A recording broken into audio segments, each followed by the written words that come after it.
How are y'all doing today? Today I'm going to talk to you guys about Jerry Falwell. That's my speech for today. And I'm going to start off by saying that I grew up in Lynchburg Christian Academy. My parents were wonderful enough to send me there. And I can remember, as I used to walk the halls, I was always encountered by Jerry Falwell.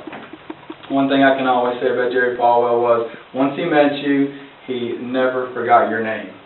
And as I grew up, you know, the relationship there always grew, and I always knew what he stood for, and I know that he stood for Jesus Christ.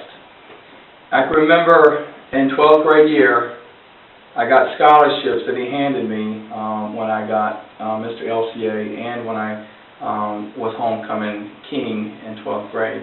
And that was one of the neatest things that I remembered, receiving those gifts from Jerry Falwell.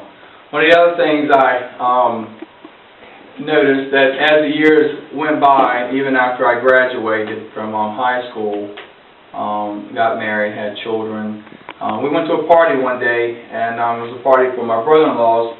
They were actually getting ready to go into the singing business, and they had a party, and Jerry Falwell showed up at that party, and there again, he was still kind, wonderful as going to be, came gives you a great big hug of love, and he never forgot your name.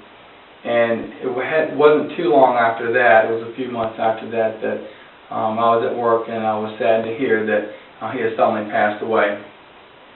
One of the biggest things that caught my heart when Jerry Falwell passed away was who is going to stand for Jesus Christ as bold as Jerry Falwell did. I have read books by Jerry Falwell, some books about Jerry Falwell, other books that he had written.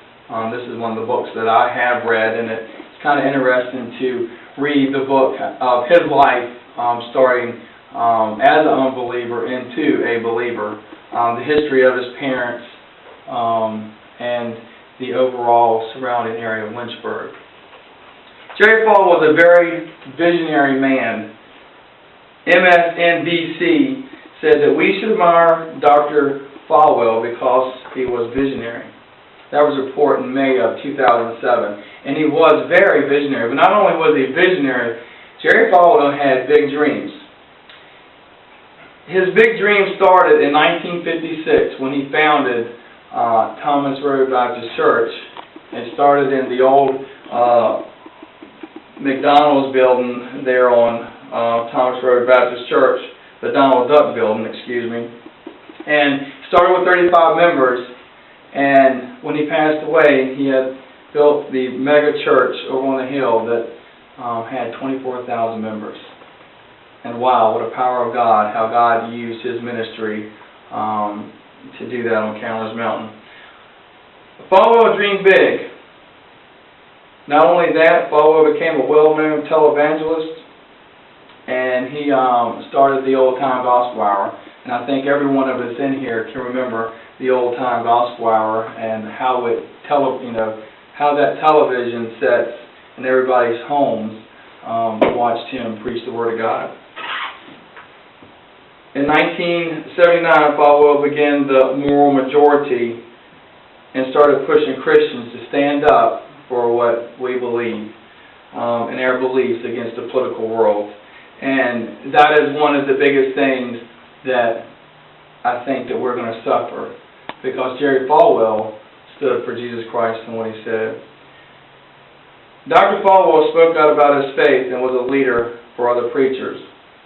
In his book, 1980 book, said, "Listen, America," Falwell said religious voters cannot be silent about the sins that are destroying this nation, which he identified as pornography, abortion, immoral liberals, drugs, welfare, and the abandonment of biblical morality.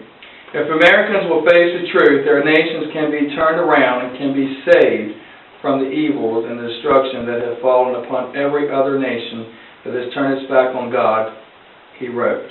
This is no excuse for what is happening in their countries. We must, for the highest office in the land right now, to the shoe-shine boy in the airports, have a return to biblical basics. Dr. Falwell was a regular guest on the late night show Donahue and Larry King Live, where he spoke out unashamed about his religious and political views. That was one of the things that stood firmly and today in my mind, is he spoke against Christian values. Christian values that we are increasingly losing day by day.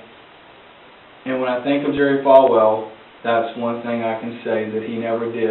And he prompted my heart, and I hope that this speech will prompt your heart to stand bold, stand for the beliefs that he stood for. Through the ministries Dr. Falwell established innumerable souls and have been won for the Lord. His ministry brought numerous of people to Jesus Christ, and I pray that we will do the same in his lead.